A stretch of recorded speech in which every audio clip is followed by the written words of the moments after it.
Warahmatullahi wabarakatuh. Kembali lagi bersama saya Muhammad Nurul Anwar dari PJJ PAI Syekh Nurjati Cirebon dengan teman saya yaitu Alifuddin Royan. Dia adalah seorang murid dari Pondok Pesantren Rodotul Muta'alimin Sawarjo Monopelang.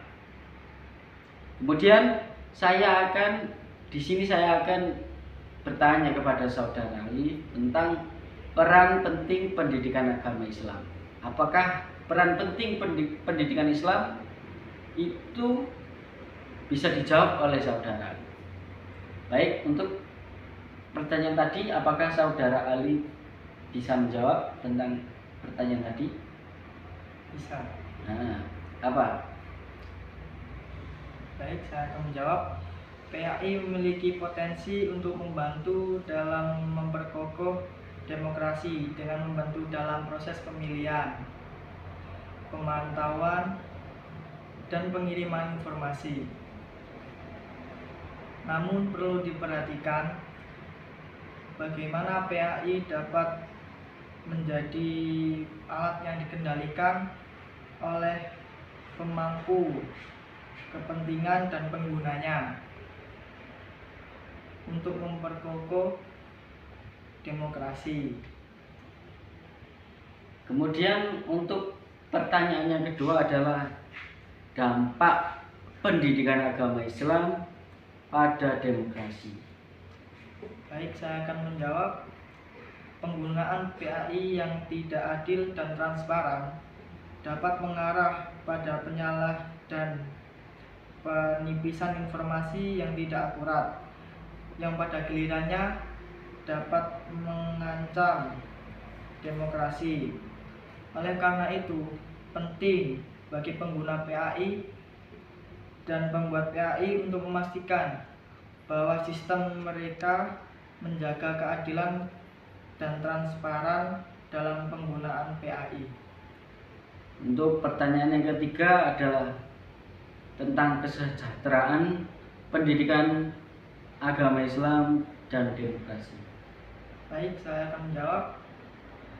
Sejak kepentingan PAI meningkat, kesejahteraan dan kemajuan rakyat menjadi semakin lebih penting dalam memperkokoh demokrasi.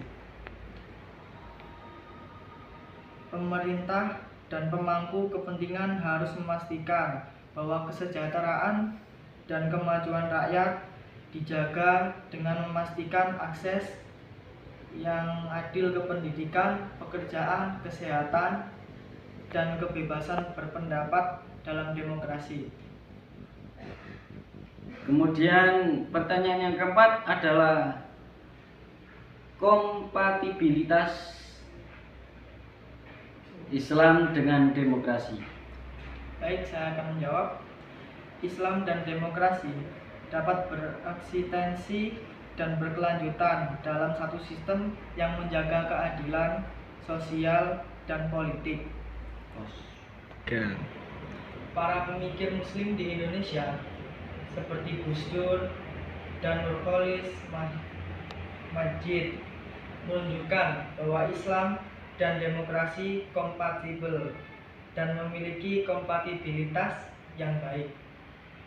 Baik, untuk pertanyaan yang terakhir yaitu tugas Muslim dalam demokrasi. Baik, saya akan menjawab. Ya. Baik, saya akan menjawab. Muslim di Indonesia memiliki tanggungan jawab untuk membantu memperkokoh demokrasi dengan menjaga kepribadian dan dasar hidup bangsa, serta melindungi demokrasi terpimpin di segala aspek kehidupan termasuk politik, ekonomi, dan sosial. Baik, sudah? Sudah. Baik, terima kasih saudara Ali telah mau datang pada podcast saya. Meskipun podcast ini adalah tugas dari ujian akhir semester, tapi saya banyak berterima kasih kepada saudara Alif telah membantu saya dalam mengerjakan tugas UAS ini. Baik, terima kasih. Masih lagi kembali lagi bersama saya Muhammad Anwar dan saudara Alif. Cukup sekian, terima kasih dari saya. Assalamualaikum warahmatullahi wabarakatuh.